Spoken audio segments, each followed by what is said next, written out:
Bismillahirrahmanirrahim. Elhamdülillah ve salatu ve selamu ala Resulillah amma ba'd. Esselamu aleyküm ve rahmetullahi ve berekatuhu. Hürmetli kardeşler, biz aldanqı dərsimizdə dep ötkünümüzdek ömür həcgi bağlan kardeşlerimiz tarafından sorulgan ömür həcgi alaqılıq, ömürge alaqılıq ve o yerdeki hususan həcgi alaqılıq ve o yerdeki həcnin, ömrünün aldı kendideki ve haremde ibadet kılış ceryanıdaki emellerge alaqılıq sorulgan suallarının birisi şu: bazı kişiler tavaful vedatın kin, yani hoşlaşış tavafını kılgandın kin Beytullah'dan çıkıdığan vaxtıda, Mescid-i Haram'dan, Kabe'nin kaşıdan çıkıdığan vaxtıda arkısı çemenip, keyniçi menip çıkıdıken. Yani Kabe'ye keynimizde kılıp mansak bulmaydı dep qarab Kabe'ye aldığını kılıp, işikki keynini kılıp, keyniçi menip çıkıdıken. Bu kanda buludu. Doğru mu? Degen sual. Hoş.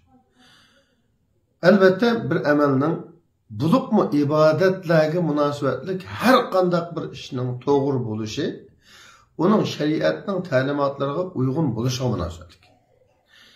Kur'an-ı Kerim'nin ve Hadis-i Resulullah'ın ve Peygamberimiz sallallahu aleyhi ve sellem'in sünnetine uygun kelişi şart. Hac olsun, ömür olsun ve Beytullah'ını tavaf kılış olsun, o yerdeki emel ibadetler hemmisi şer'i ibadetler. Onda olan için bunların şer'i talimatları ve göstermeleri bulurdu kardeşler. Onunla uygun keliş gerek. Bir narsani ulug'lash olsun, yoki bir ishni qilish olsun, yoki bir ishni qilmaslik, o bizning xiyolimiz bilan bo'lmaydi. Bir narsani bir ish orqali ulug'lash, o bizning xiyolimiz bilan bo'lmaydi. O Resulullah sallallahu aleyhi ve sellem'nin talimatı sünnetiga uygun kelish bilan bo'ladi. Resulullah bir narsani, mesela Allah'ını ulug'lash uchun zikr tasbih aytish, Allah'a itoat qilish, Allah'ni rububiyatda, uluhiyatda bir deb bilish ve şunun taqozosi bo'yicha yashash, bu Allah'ni ulug'lash bo'ladiganligi haqida talimat beradi. Peygamberimiz sallallahu aleyhi ve sellem'ni ulug'lash, Peygamberimiz sallallahu aleyhi ve sellem'e bo'lgan mehr muhabbetimizni, ishtiyaqimizni, Peygamberimizni cho'ng bilishni, Peygamberimizga itoat qilish, Peygamberimiz sallallahu aleyhi ve sellem'in sünnetiga agish bilan bo'ladiganligini bayon qiladi. Onun uchun kishilarning, qanday bir shaxsning, qanday bir toplumning o'zining kallasicha, o'zining aqlicha bir ishlarni o'tirg'i chiqarib, bunu qilish katta ajrlik ish, manda savob bo'ladigan ish deyishi, bu shariatga xilof bo'ladi, sunnatga xilof bo'ladi. Bu bid'at bo'ladi, ozg'unlik bo'ladi. Allah saqlasin. Xo'sh, endi hajga aloqaliq, ömürge aloqaliq, cümleden İslam şeriatida ko'rsatilgan umumiy amal ibadetlerge aloqaliq meselelerde biz Peygamberimiz sallallahu aleyhi ve sellem'nin talimatlarına, sünnetiga müracaat qilishga mecburmiz.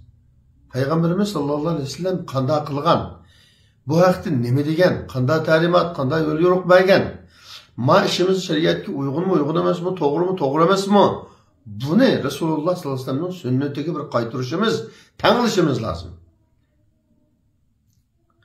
Cümleden muşu mesele hakkında nayeti iniq, meşhur yana bir hadis var. O bolsa Peygamberimiz sallallahu aleyhi ve sellem'nin mesela Sahih-ul Muslim'de kelgan, Nesai'de kelgan, Ahmed'de kelgan, nurg'unlagan muhaddislar rivoyat qilgan, ma'lum az bir farq bilan bir necha xil hadis kitoblarida kelgan bir hadis. Xuzu anni manasikakum. Xuzu manasikakum anni. Lita'xuzu manasikakum. Bu hadis Peygamberimiz sallallahu aleyhi ve sellem Haccatul Veda'da sahabalarga degan hadis. Yani İslam'ın başlanış devirlerinde emas. Peygamberimiz sallallahu aleyhi ve sellem oxirgi hajni qilgan vaqtida sahobalarga shuni degan. Haj faoliyatlaringlarni, hajdagi ish harakat amallarni mendan o'rganib olinglar degan. Lita'khuzu manasikakum. Hajda qiladigan bütün amallarni, haramdagi ish harakat, amal ibodatlarni qanday qilish kerak ekanligini mendan o'rganib olishinglar lozim degan. Bu intayin katta muhim bir hadis. Bu Müslüman degende bir meselege qarta, şu mesele hakkında Peygamberimiz sallallahu aleyhi ve sellem'den birilgen bir bayanını izleş, bir talimatını izleş, onun iştiyak bağlaydıgan bir ideya, bir kalp buluş gerek.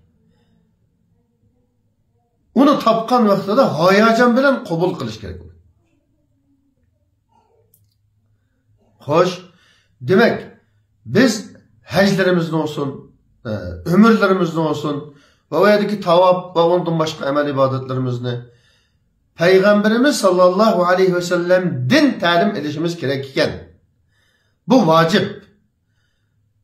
Onun üstüne bulup mu hac ve ömürge münasebetlik şirketler köp ve yılda bir kıtım, ya ki bir neç yılda bir kıtım kılıdığın bu başka bunun da unutup kılış, esirden kütülüp kılış, ya ondan bunda ahvallar bilip bulanmaslık, katalık ahvallar köp üzbürüdüğün bu başka Peygamber aleyhissalatü vesselam alahide kılıp hac faaliyetlerini, hacdik kılıdığın emel ibadetlerini, ömürde kılıdığın emel ibadetlerini menden ügünü olanlar dep alahide takitlep deyişi bu bizge nispeten nayeti muhim bir yol yürük. Bizge nispeten bir nimet. Acayip güzel bir talimat. Hoş. Demek her kandak bir iş Peygamber aleyhissalatü vesselam ve onun sahabeleri kılgandek buluş gerek uyadık. Onun uygun kiliş gerek. Resulullah sallallahu aleyhi ve sellem ömür kılgan. Demek ki kanda kılgan. Ömür ceryanı da tavap kılgan. Tavap ceryanı da manda kılgan mı yapma? Mesela tamlık esip yopuklarını kesip algan, ulunu yalap bir yitip algan işler boğan mı? Ya sahabeler, Peygamber aleyhisselam, sahabe radıyallahu anhumlar Kabe'nin kadir kıymetini silip bilsek bilmem ki. Silip bizge Kabe'nin, Beytullah'ın kadir kıymetini, o yerdeki emel ibadetinin ne kadar faziletlik bulunduğunu bizge Peygamber aleyhisselam mügetti. Sahabeler yaşap gösterdi. Demek o Kabe'ni uluglaşının yolu var. Bunu Peygamberimiz sallallahu aleyhi ve sellem ve sahabelerinin şirketlerinden övünümüz. Demek Kabe'ni uluglaymayız dep degan niyet bilen, qarash bilan chiqirgan vaqtda keynichi minib chiqish bu Peygamberimiz sallallahu aleyhi ve sellem'nin ne ig'zoki degan bir ish emas, ne o'zi qilgan bir ish emas, ne sahabalardan birasi qilgan, salaf solihlardan birasi qilgan ish emas. Mujtahid alim ulamalar o'tirisida hech bir temaga tartibga kelgan ish emas. Çünkü Peygamber aleyhissalatü vesselam yukarı deganimizdek hacni iliptin yağıça tamamladı. Ömrünü tamamladı. Ömür kıldı. Ömrünü 4 kıtım ömür hac kıldı. Toluk baştan ahırgacha tamamlap tüketti. Bu jarayanda tavaf kıldı. Tavaful veda'nı kıldı. O yerden çıktı. Ama arkası çıktı degan narsa yok. Arkasıca çıkıtış hakkında talim bergen işim yok. Hiç kadar bir hadis, hatta zayıf hadis mi mevcut emas bu hakta.